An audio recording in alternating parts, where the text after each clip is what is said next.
Filatelia, numismática, postales antiguas, medallas militares, documentos inéditos, libros históricos de Andorra. Así como colecciones de euros de todo el mundo, los encontrarás en La Paperassa. La Paperassa, al servicio de la cultura y del coleccionismo. La Paperassa patrocina el canal de YouTube Sapiens.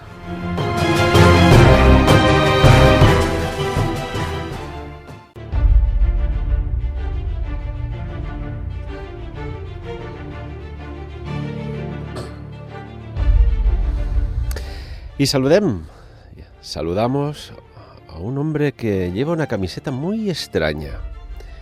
Color azul, rojo, amarillo. Vuelve a repetirse un tono azul, un verde pradera y un rojo. Pone Google. ¿Será Google in person o es Matrix? Muy buenos días, Xavi Cerro. ¿Cómo estás? Compañero, amigo. Muy bien. Recta final de esta temporada. ¿Cómo pasa el tiempo cuando te lo pasas bien? La verdad que sí, ¿eh? Y lo lento que pasa cuando no lo pasas bien. Exacto, ¿no?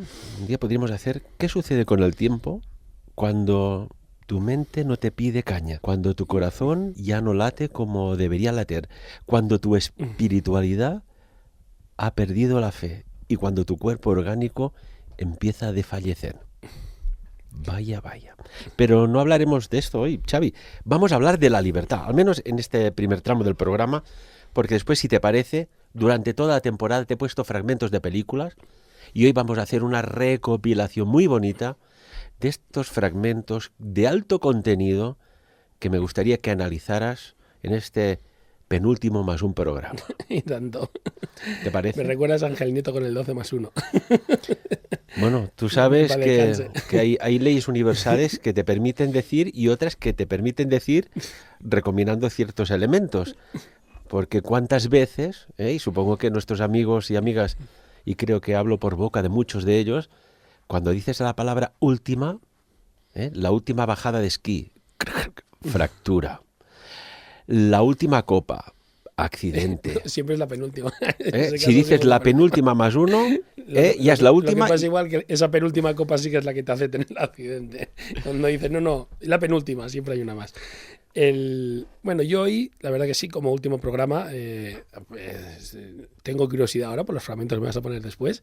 Yo quería traeros simplemente una emoción, un pensamiento y una cosa que a medida que pasan los años y desde esta privilegiada tribuna que tengo de poder compartir con todos vosotros mis inquietudes y las ideas que me rondan en mi cabecita, me da una sensación cada vez más de angustia. O sea, estas películas de ciencia ficción que muchas veces analizamos, estos hipotéticos escenarios de sociedad, digamos que cada vez son más una realidad y la realidad que se está, digamos, cuajando, cada vez se parece más a una de las pelis que más detesto, que es, por ejemplo, Minority Report. Minority Report, esta película, independientemente de la trama y de esto del precrimen y estas cosas que son un poco así más fantasiosas, sí que nos pone en un entorno de una sociedad donde mediante el reconocimiento óptico, unas máquinas que leen nuestro iris, saben quiénes somos, dónde estamos, y nos ofrecen publicidad dirigida, etc. Esto cada vez es más una realidad. Os voy a mencionar 4 noticias muy rápidas que he recopilado, un poquito como para sentaros el porqué, ¿no? de que quizás tendríamos que todos empezar a pensar en esto. Vamos a hablar de China. ¿Pero por qué China? China por 2 motivos. Primero, porque es el país más grande del planeta. Porque son más de 1.000 millones de habitantes. 800 o 900. Bueno, son muchos. La verdad es que son muchísimos. Que es una potencia emergente. Significa que cuando ese país entre en el primer mundo, digamos, la carga energética y de recursos hacia el planeta se va a notar. O sea, no es lo mismo una China rural que una China industrializada con los mismos, digamos, lujos y artilugios que tenemos en la Europa central. Eso obviamente tendrá un impacto muy fuerte tanto en los ecosistemas, como en el planeta, como en los recursos, como en la economía, etc. Porque China es uno de los países que se encuentra con una situación que dentro de poco será global, que es el control de la población del planeta, y ellos por su gran número, digamos que tienen les surge, tienen esa prisa por, digamos, implementar sistemas de vigilancia. China además es el gran replicador de tecnología. China, todos sabemos que China coge dispositivo electrónico y con la gran cantidad de ingenieros supercualificados que tiene solo por su propia población, en 4 días no solo te lo han copiado, sino que encima lo han mejorado. Con lo cual, si tendríamos que hablar de si mañana apareciera un extraterrestre y aterrizara con su nave en Estados Unidos, probablemente en poco tiempo veríamos tecnología alienígena en las calles. Pero es que si cayera en China, a las 2 semanas tenemos un platillo volante mejor que el del alien. O sea, para alucinar. Pero es así. Es así, porque este país tiene este potencial. Entonces China es un referente que no tenemos que perder de vista en lo que se trata del control de población. Esta gente, ya hemos mencionado en este programa que habían puesto 20 millones de cámaras con inteligencia artificial para controlar a su población, que había puesto un sistema de crédito social a lo Black Mirror, donde puntuaba a sus ciudadanos y les podía impedir coger transportes públicos si no se comportaban como se espera que se comporten, que ha dicho que a partir del 2020 todos los vehículos de China van a llevar unos chips RFID de radiofrecuencia para identificar dónde se encuentran los coches, por dónde se mueven, dónde están ubicados, etc, etc, etc. Ojo, no es el primero que lo hace. Y hay países como India, Sudáfrica, Brasil o Dubái que ya lo utilizan. Y utilizan estos chips para pagar peajes, gasolina o multas. Quiere decir que China no es pionera en instalar este tipo de tecnologías, pero sí de forma tan masiva. Nosotros desde el Principado de Andorra, si instalamos una tecnología de vigilancia, bueno, puede tener un impacto que a nivel nacional sería muy total, por ejemplo, 100%, pero claro, no somos más de 100.000 habitantes, no llegamos. Con lo cual el impacto real es poquito. Pero claro, esto estamos hablando de cientos de millones de personas. Entonces, claro, esa es la importancia que tiene. La vigilancia. China está haciendo unos pájaros, unas palomas falsas, que son drones, que los pone a volar por las ciudades para controlar a la gente. Por ahora no son muy listas, se estrellan contra edificios y demás. Pero los pájaros los confunden con pájaros de verdad y vuelan en bandada junto con estos drones para vigilar a la población. Entonces, y yo os hago una pregunta, porque yo lo que os quiero trasladar es, vosotros seguro que, y si tenéis la suerte que todavía vivan vuestros abuelos, ¿vale? Preguntadles por alguna farra que se hayan pegado, alguna fiesta o alguna escapadita que hayan hecho. Seguramente os dirán, pues me junté con fulano, mengano, nos fuimos y allí pasó. Bueno, nadie sabe lo que pasó. Aquella despedida de solteros de hace 2 generaciones atrás. Que nadie sabe lo que pasó allí más que los que estaban. ¿Hoy día eso es posible? Esa es mi pregunta. Esa es la primera cosa que yo me planteo. ¿Vosotros creéis que podéis desaparecer una semana?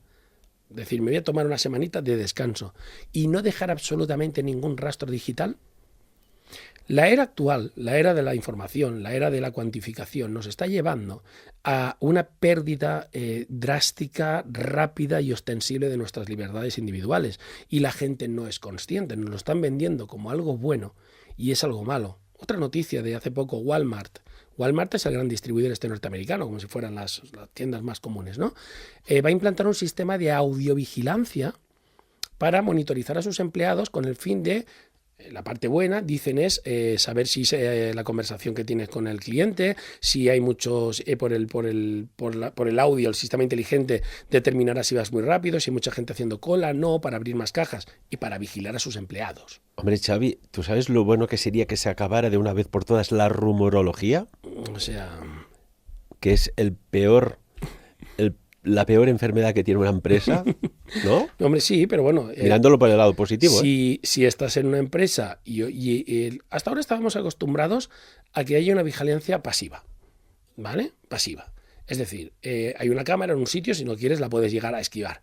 Pero cuando es invasiva, cuando la tienes en tu puesto de trabajo, cuando ya no tienes la elección y vas a ser controlado, la cosa empieza a cambiar. Esto que hacen los chinos está muy bien lo de tener un chip, pero no os imaginéis que va a haber un coche de policía con un lector detrás del coche por si un día lo quiere identificar, no. Pondrán otros cuantos milloncejos de identificadores por las carreteras, de manera que sé exactamente y en todo momento dónde está tu coche, hacia dónde vas, hacia dónde dejas de ir, dónde estuviste, a qué hora, y lo más importante, desaparece la necesidad de poner radares. Porque si entre el punto A y el punto B has tardado X, la velocidad media me da tanto y te multo automáticamente. Punto pelota. Sí, ya no será el radar de tramo, ¿no? Sino será ya el coche. Global, un radar global. O sea, el propio coche te va a denunciar. Y dices, hombre, eso no va a pasar. ¿Cómo que no va a pasar? En China es obligatorio que todos los teléfonos que se venden en China lleven una aplicación de espionaje del gobierno. Y si no, no se puede vender el teléfono en China. Señores, y está por ley esa aplicación. Todos los teléfonos chinos llevan una aplicación del gobierno de vigilancia. Por eso están cazando tanto a corruptos del área política. Por ejemplo, porque están controlándolo todo. Y lo están haciendo, ya te digo, no son los inventores del control, pero lo hacen de forma descarada, por ley. Y si te gusta bien, y si no, ya sabes.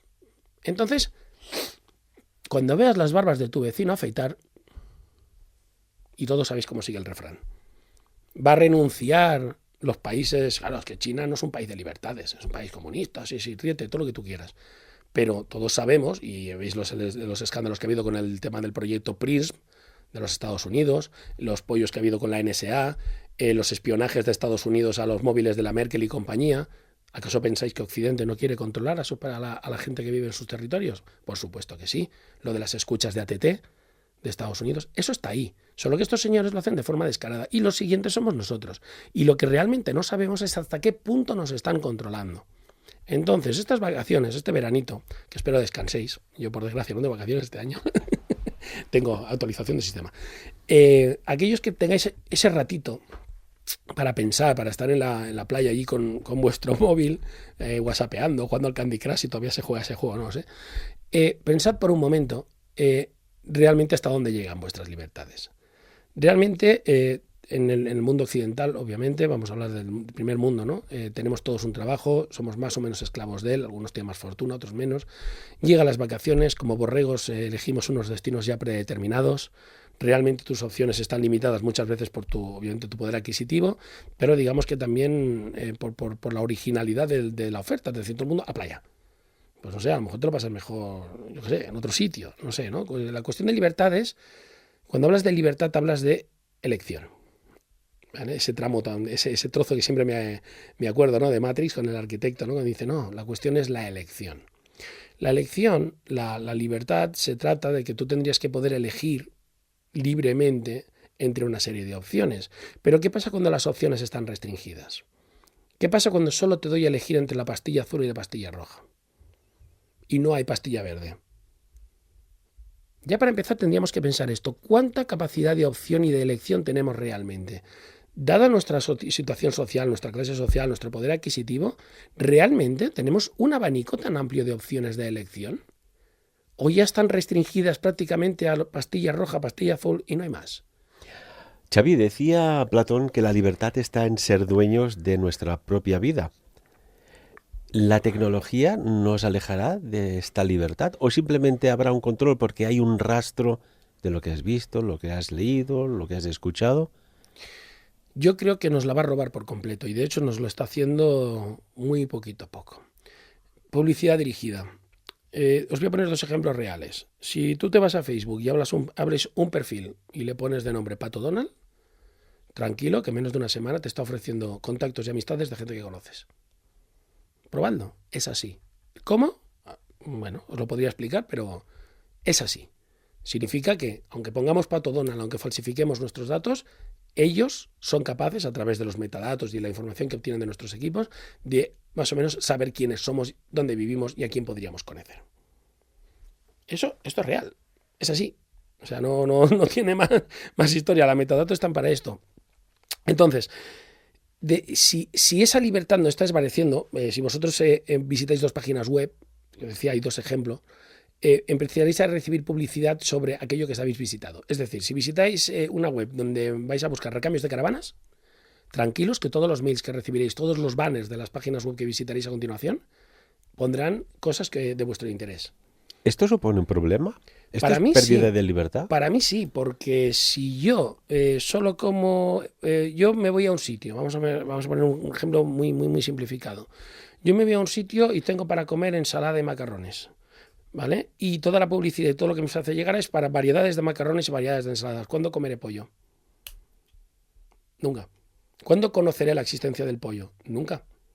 Si la red lo único que hace es potenciar y verterme información de mi gusto, no saldré nunca de mi zona de confort. Nunca descubriré ni sabré que existen cosas nuevas. Nunca averiguaré o descubriré lo que espero que muchos, por ejemplo, descubrís en este programa, cosas que no sabía. O que existe otra comida que no he probado nunca. O que los raviolis pueden estar rellenos de gambas. Oh, sí. O sea... Xavi, ¿crees que la libertad va vinculada, es directamente proporcional o no a la realidad? No, yo en mi opinión, yo creo que la libertad va directamente relacionada al conocimiento de cada persona. Cuanto una persona más sabe, más conoce, y más, digamos, más amplia de miras es su mente, más libre es en el sentido de que puede valorar más opciones. Cuando una persona, y el famoso dicho, ¿no? Dichosos de los necios porque no tienen dudas, Séneca, si no me equivoco. Cuando una persona, sus conocimientos son muy limitados y su realidad, conocimiento-realidad, aquí te compro la analogía, es muy estrecha y muy limitada, su libertad es mucho menor. Porque aunque podría hacer otras cosas, como no sabe que están ahí, nunca las elegirá.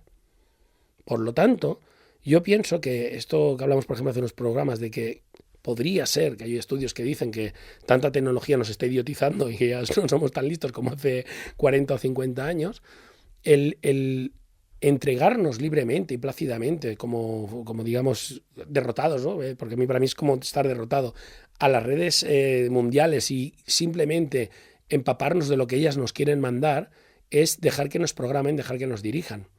Señores, Internet ofrece algo que es excepcional en la historia de la humanidad y es una cantidad de información extensísima, hipervasta y una cantidad de cultura, contracultura y de puntos de opinión y puntos de vista como personas hay en este planeta. Pero tened clarísima una cosa, si encendéis el ordenador, si encendéis a nuestros amigos de Google, el mayor buscador del planeta, y solo leéis y solo os empapáis de la información que Google os manda, solo conoceréis lo que ellos quieren que conozcas. Para conocer toda esa parte no hay que ser un hacker, no hay que entrar en la deep web, simplemente hay que buscar, hay que conformarse siempre. Tú hablas siempre de ese ejemplo de los 10 sabios, ¿no? Que había uno o 12, que uno tiene que estar siempre en disensión y considerar por improbable que parezca siempre lo contrario, ¿no? La teoría del décimo hombre. Pues tenéis que hacer ese pequeño ejercicio, es decir, no os empapéis solo de lo que os mandan como que es una realidad. Buscar otras realidades porque están ahí fuera y están en Internet. La mente disruptiva, ni más ni menos. Solo a través del conflicto, solo a través de la contraposición de ideas, nuestros verdaderos ideales se fortalecen o se debilitan. Si alguien me está dando siempre la razón, lo único que puede hacer es estar alimentando un autoengaño eterno.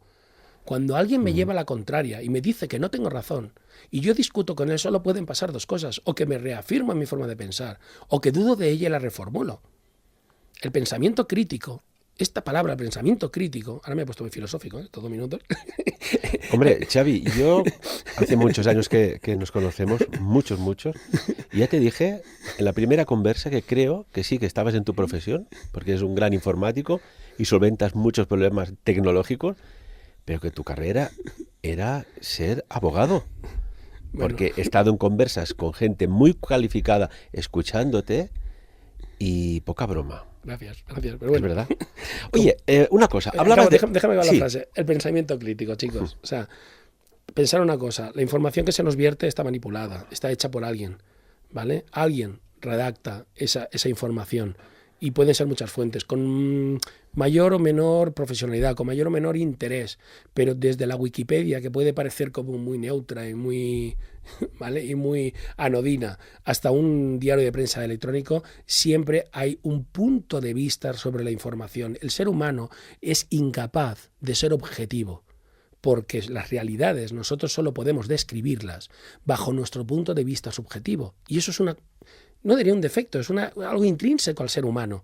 Por lo tanto, cuando eso es como si nosotros viniera un niño de 5 años, nos explicara qué ha pasado. Dos niños se pegan, uno está llorando, el otro no, y el otro tiene un juguete en la mano.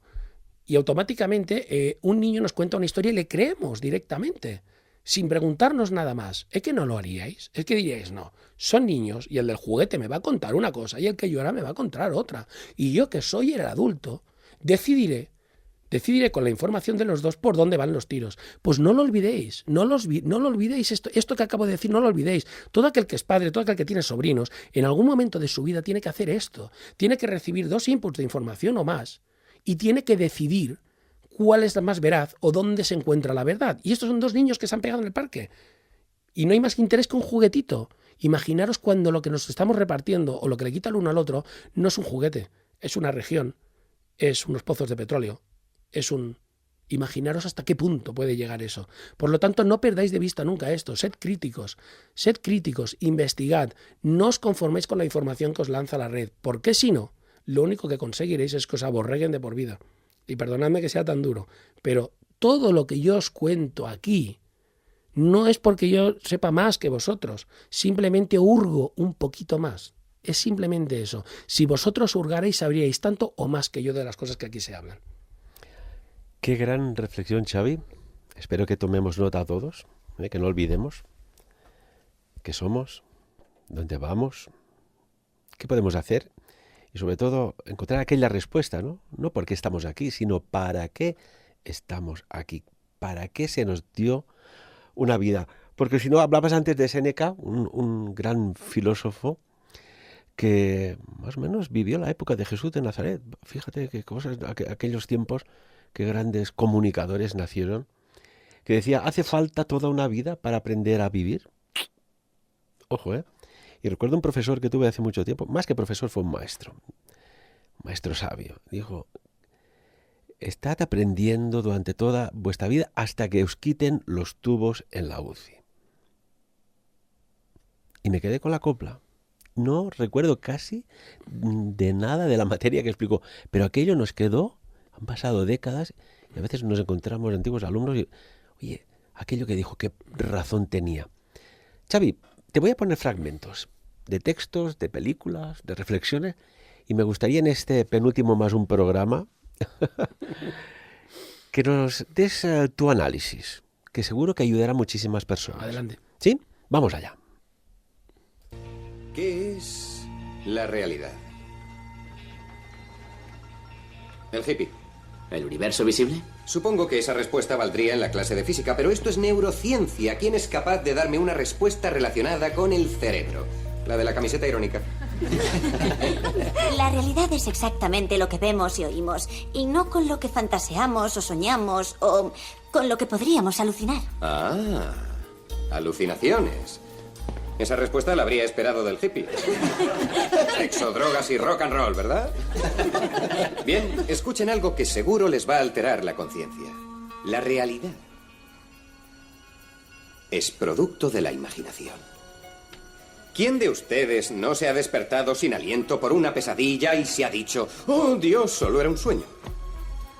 Eso es porque los impulsos neuroquímicos liberados cuando soñamos, fantaseamos o alucinamos son indistinguibles de los que se agolpan en nuestro cerebro cuando sí experimentamos dichos episodios. Luego, si cuanto percibimos es a menudo inexacto, ¿cómo sabemos lo que es real y lo que no? Qué maravilla, ¿eh? Cómo saber lo que es real y lo que no. Xavi, ¿qué te sugiere? Bueno, es un planteamiento muy interesante. No lo comparto, por supuesto que no. Para mí la realidad es sí tiene una base neuroquímica, pero es la interpretación que nuestro consciente hace de lo que nos rodea. Y aquí yo, en este fragmento, pues se olvida del consciente y el inconsciente o subconsciente. Es decir, el cerebro no se apaga, no es un ordenador que se pueda apagar. El ordenador central de nuestro cuerpo siempre está trabajando. Y cuando dormimos, las fases REM están para una función muy específica, que es, digamos, eliminar una serie de toxinas que se acumulan durante el día, entre otras cosas, y digamos que los procesos mentales no paran y como es el momento en el que se fija la memoria, porque la memoria se fija cuando dormimos.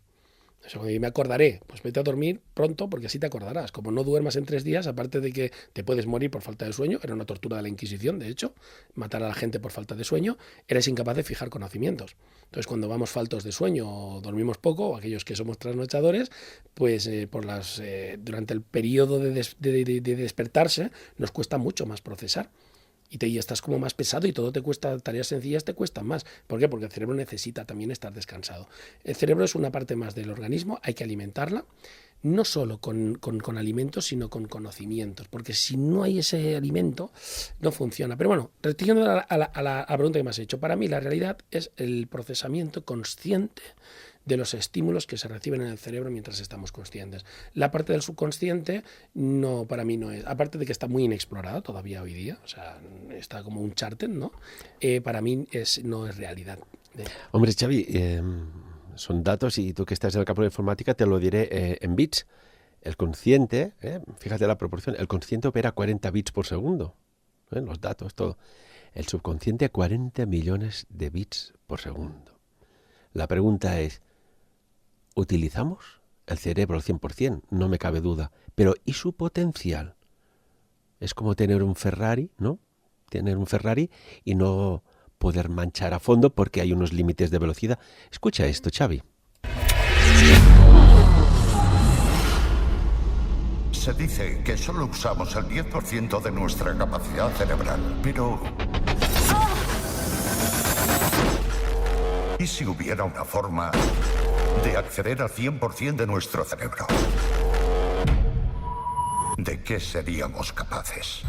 ¿De qué seríamos capaces, Xavi? Bueno, ¿de qué seríamos capaces? Podemos verlo. Hay personas que consiguen de su cerebro cosas que la mayoría de los mortales, entre los cuales me incluyo, no conseguimos. Meditación. Tú acabas de hablar de dos números, la cantidad de bits que se procesan despierto y dormido. Os voy a hacer una analogía que todos vais a entender. Coged un ordenador, ponerle a procesar, no sé, hacer un vídeo YouTube, irá bien. Y ahora, mientras el vídeo se reproduce, ir empezando a abrir ventanitas, en otra ponemos un programa de no sé qué, abrimos un juego por allá y cuando llevamos 15, 20 ventanas el ordenador se colapsa y ya no, aquello no chuta. Nuestro cerebro, cuando estamos despiertos, necesita estar controlando un montón de cosas, porque ahí están, digamos, todos los sistemas activados, la vista, el olfato, el tacto, estar procesando en tiempo real porque estamos andando pues para no matarnos y esas cosas. Hay un delay entre que la información visual llega al ojo, el cerebro la procesa y luego la entiendo. Es decir, no veo en tiempo real cuando un coche se me echa encima, lo estoy viendo con un cierto retraso. El cerebro tiene que anticiparse, tiene que prever, Es decir, el cerebro está ocupado manteniéndonos vivos, básicamente. Pero cuando nos vamos a dormir, el cerebro puede centrar toda su potencia en mantener con el cerebelo el sistema automático de mientras te lata el corazón y respires, ¿sabes? Que la cosa funciona, y centrarse en otras tareas. Entonces, aquellas personas que a través de la meditación pueden, digamos, desviar la energía, vamos a llamarlo así, imaginaos que es una nave espacial, de otros sistemas que en ese momento no son necesarios hacia el cerebro, quizás consciente puede alcanzar cotas de rendimiento cerebral que muchos no tenemos.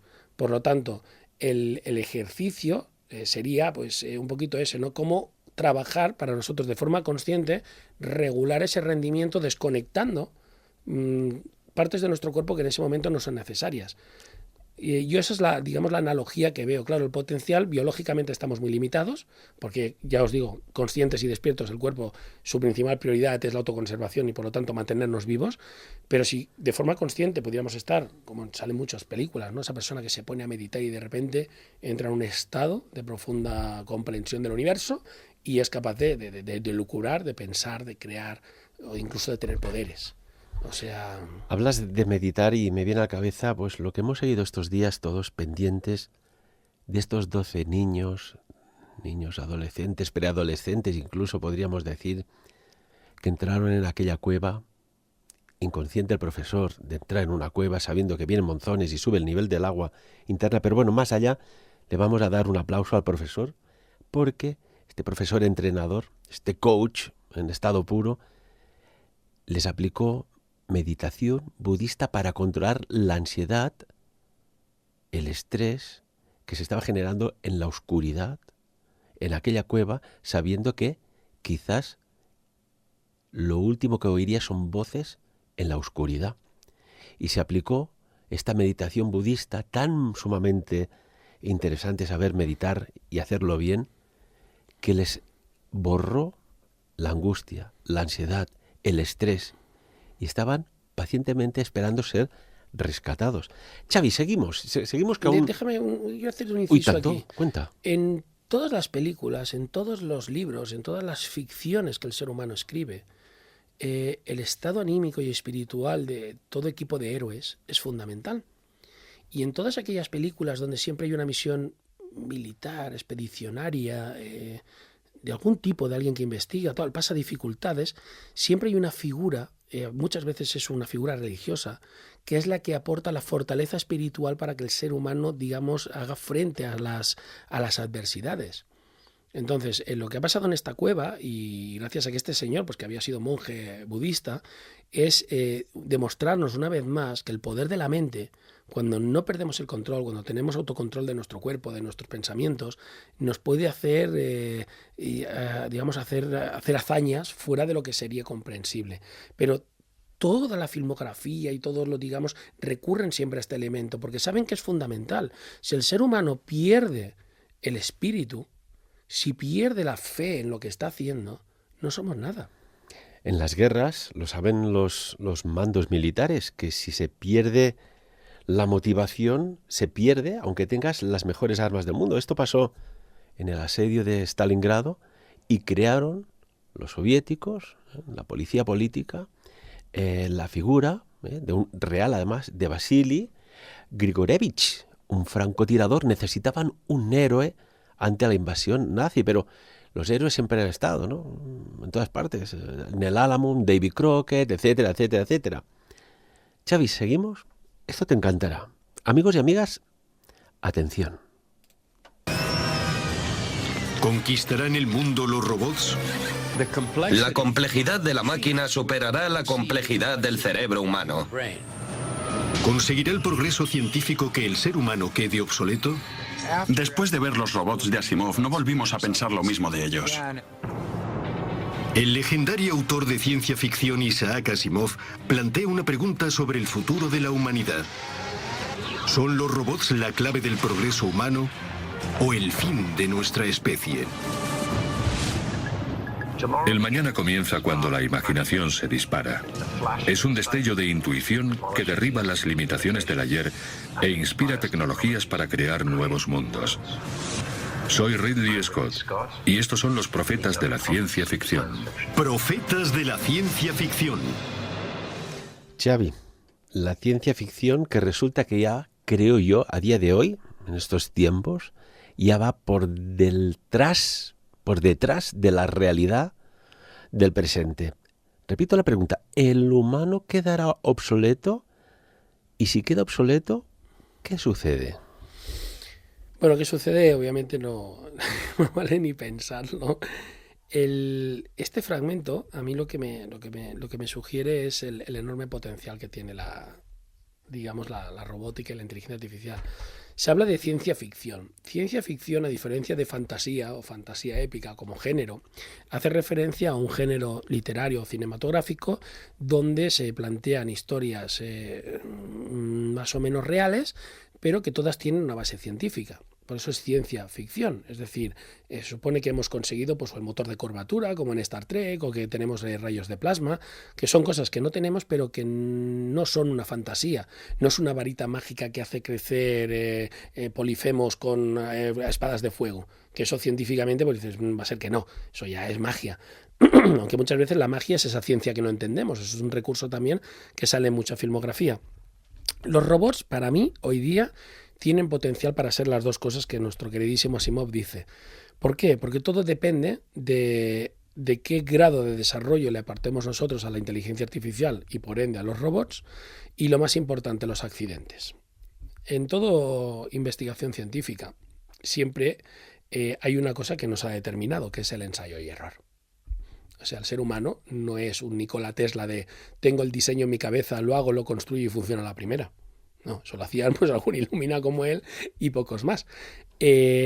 Normalmente es ensayo y error. Construimos un avión, se estrella, se matan unos cuantos, lo mejoramos, este vuela un poquito mejor, pero también se estrella, mata a un piloto y así hasta que convertimos el avión en uno de los métodos de transporte más seguros. Hombre, Pasteur descubrió la penicilina por un error de dejarse la placa con el proceso que se estaba realizando allá más horas de lo que él tenía previsto y vio que allí había una reacción de anulación de la flora bacteriana que había allí. Correcto. Quiere decir que los errores también están ahí. El problema está que, ¿qué pasa? Cuando tú estás investigando, pues como es este caso la penicilina, el ejemplo que tú ponías, pues los errores pues al igual no tienen mucha consecuencia.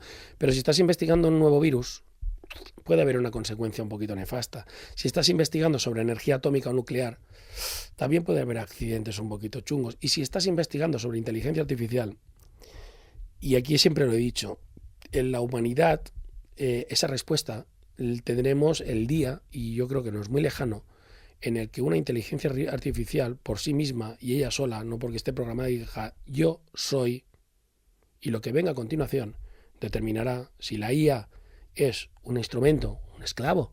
La palabra robot viene del polaco, si no me equivoco, robota, que significa esclavo.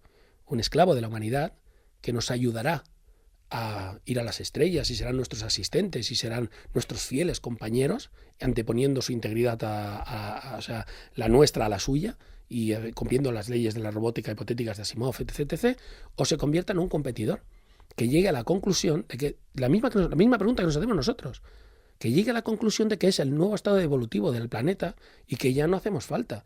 Cuando una IA, si algún día llega, empieza a imaginar, como en este fragmento de Asimov, sus limitaciones serán mucho menores que las nuestras, porque su capacidad de proceso, la capacidad y la potencia de su inteligencia supera con creces a la de un ser humano. Él puede aprender en minutos lo que nosotros en un siglo. ¿Y si llega este robot, como aquel programa que hicimos, Sofía, la robot que está aprendiendo a ser humana, que ojo con las respuestas que da, de que diga, el humano para mí es obsoleto, y si empieza a crear realidades privadoras de libertad basadas en el pánico? Y te pongo un fragmento de un capítulo de Los Simpson, Xavi. Quiero llamar al orden a este cónclave secreto de los medios del país. Estamos aquí para inventar la próxima crisis falsa que pondrá a los ciudadanos donde deben estar, en cuartos oscuros, pegados a sus televisores, aterrados de saltarse los comerciales. Bueno, creo. NBC, estás aquí para escuchar, no para hablar. Hay que recurrir al clásico susto de salud pública. Una nueva enfermedad. Nadie es inmune. Es como el verano del tiburón, excepto que en lugar de tiburón hay una epidemia y en lugar de un verano es todo el tiempo.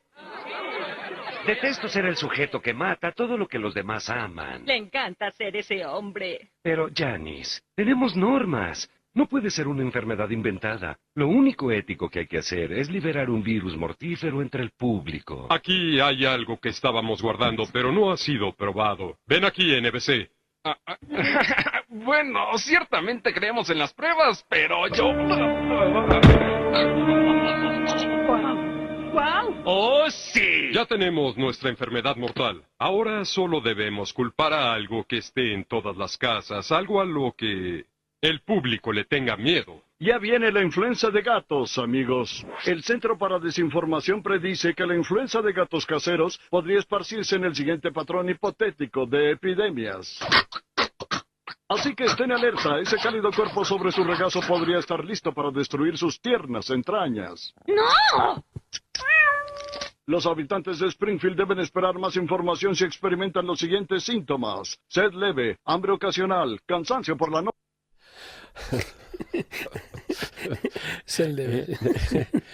Claro, ¿a quién no le entra sed? Bueno, ¿Quién tiene un cansancio ocasional? Este fragmento es magistral. Los Simpson es una serie de crítica de la sociedad americana, obviamente.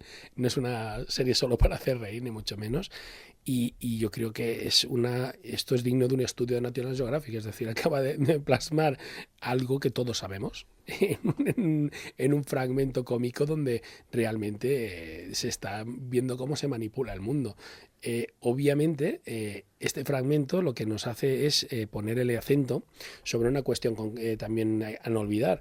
La IA, los robots pueden tener un papel fundamental en el control de la población. De hecho, he empezado hoy el programa hablando de estos pájaros, de las cámaras inteligentes, etc, etc. Un robot, por mucho que nosotros queramos darle la forma de un humanoide, como en la película de Will Smith, ¿no?, de Yo Robot y demás, no tiene por qué tener esa forma. Pensar que un robot es cualquier cosa con un chip, inteligencia y conexión a Internet. Y automáticamente ya puede estar conectado a una nube que es la que piensa por él. Terminator. Puedo tener un ordenador central en la nube desubicado en 100.000 servidores y cada una de las cámaras son partes de mí mismo. Es como un ente virtual cuyos sentidos llegan a todas partes. Un robot no es un bicho de dos patas que anda y habla y está ahí, solo él. No. El peligro para la humanidad, el peligro de las IAs, no responde a una entidad física, sino a aquella frase de la película de Terminator 3, me parece que es, donde le dicen no se puede apagar Skynet porque Skynet está en todas partes. Esa es la frase, señores. Si una IA tomara conciencia de sí misma, y esto aquí es donde Terminator es quizás la película que para mí es la que es más real dentro de lo que podría pasar, dentro de lo más negativo, no le costaría prácticamente nada hacerse con el control de la red mundial, por una razón muy sencilla. No existe hacker humano, ni sistema que pueda ir tan rápido como ella. Cuando nosotros intentemos tomar una medida o combatirla, ella nos responde por 40. De hecho, esto ya se está probando, señores, las ciberguerras.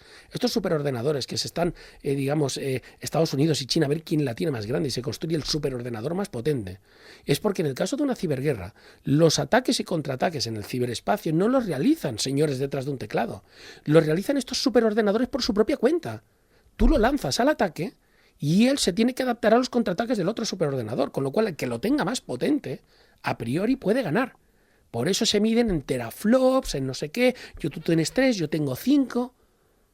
¿Por qué? Porque la guerra del ciberespacio, esta ciberguerra que a veces hemos hablado, no la librarán humanos, la libran las máquinas entre ellas, de forma automática. Imaginaros que, si esa guerra se volviese contra nuestros sistemas y no dispusiésemos de estos superordenadores para combatir a una IA, porque ella ya ha tomado el control, ¿qué podríamos hacer? Nada. Absolutamente nada, pero lo que es más triste es que este hipotético Terminator no necesitaría lanzar los misiles nucleares. Con apagar las centrales energéticas, contaminar los sistemas de reciclaje de agua, con bloquear los cajeros automáticos. Con bloquear la economía nos manda una guerra. Con bloquear la economía nos manda una guerra, con cerrar las bolsas, con impedir los correos electrónicos. No necesita una bomba nuclear que también la dañaría a ella. Es mucho más fácil que todo eso. Es quitarnos todo lo que nos da la electrónica. ¿Sabemos ahora coexistir? Pues probablemente los únicos que saldrían adelante son los países del tercer mundo. Xavi, ¿seguimos? Seguimos. Nos queda poco tiempo ya, ¿eh? Vamos allá. Este te encantará. Hola, Neo. ¿Quién es usted? Yo soy el arquitecto. Soy el creador de Matrix. Tienes muchas preguntas y aunque el proceso ha alterado tu conciencia, sigue siendo indefectiblemente humano. Ergo, habrá respuestas que comprendas y habrá otras que no. De igual modo, aunque tu primera pregunta tal vez sea la más pertinente, es posible que seas consciente de que también es la más irrelevante. ¿Por qué estoy aquí? Tu vida solo es la suma del resto de una ecuación no balanceada, connatural a la programación de Matrix. Eres el producto eventual de una anomalía que, a pesar de mis denodados esfuerzos, no he sido capaz de suprimir de esta armonía de precisión matemática. No ha respondido a mi pregunta. Muy cierto. Eres más rápido que los otros. ¡Quiero salir! Matrix es más antiguo de lo que crees. Yo prefiero datarlo desde que aparece una anomalía integral hasta que surge la siguiente, en cuyo caso esta sería la sexta versión. 3. Solo hay 2 explicaciones posibles. O nadie me lo dijo. O es que nadie lo sabe. Exacto. Como sin duda estarás deduciendo, la anomalía es sistémica. Y por eso crea fluctuaciones hasta en las ecuaciones más simplistas. No puedes obligarme a nada. ¡Te voy a hacer pedazos! ¡Puedo decir lo que me puedes controlarme! ¡Viejo capullo blanco! Elección. El problema es la elección. Volvemos al inicio del programa, Xavi. La libertad. Sin libertad, ¿de qué sirve la elección? Mira, con este fragmento yo os compartiré una cosa personal mía. Me vino a la mente un momento de mi vida que para mí fue muy, muy, muy emotivo. En uno de los congresos que tuve la suerte de dar una ponencia, de los que tú organizas, Ferran, coincidimos con un señor que es un lama, ¿no? Es el lama de la Casa del Tíbet de Barcelona. Sí, vale. Thubten Wanchen.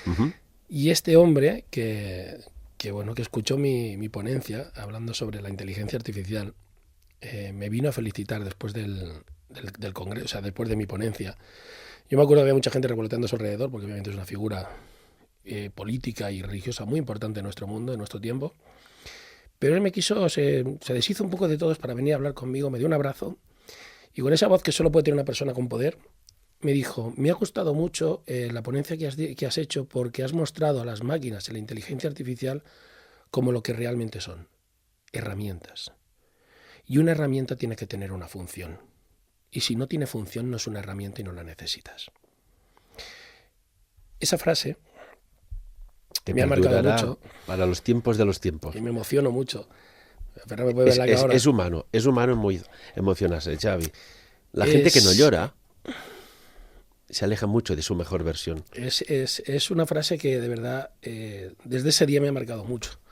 Sobre todo porque me dedico a ello, porque me dedico a la informática, me dedico a los ordenadores, a los servidores y a todo en general, ¿no? Vigilancia, IT, etcétera. Y realmente este señor te confirma algo que yo ya sospechaba, ¿no? Es decir, que toda esta tecnología, todos estos gadgets, todo lo que tenemos, tienen que servir para algo, porque si no los necesitamos, si no le encontramos una función, ¿para qué lo queremos? ¿Por qué tenéis que tenerlo? Y eso es un poco la reflexión.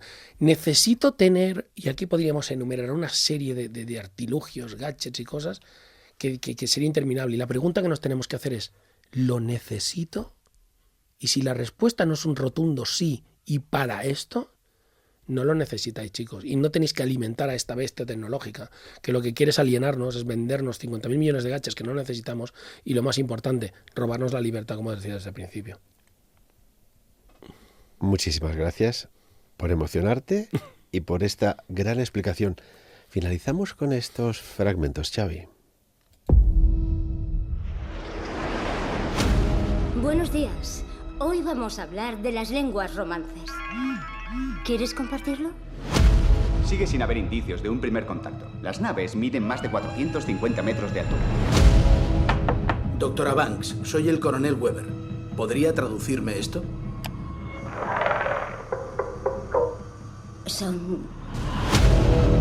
No es fácil asimilar una experiencia así. ¿Cuándo hicieron algo estresante por última vez? ¿Esto cuenta? Necesitamos respuestas lo antes posible. ¿Qué quieren? ¿De dónde son?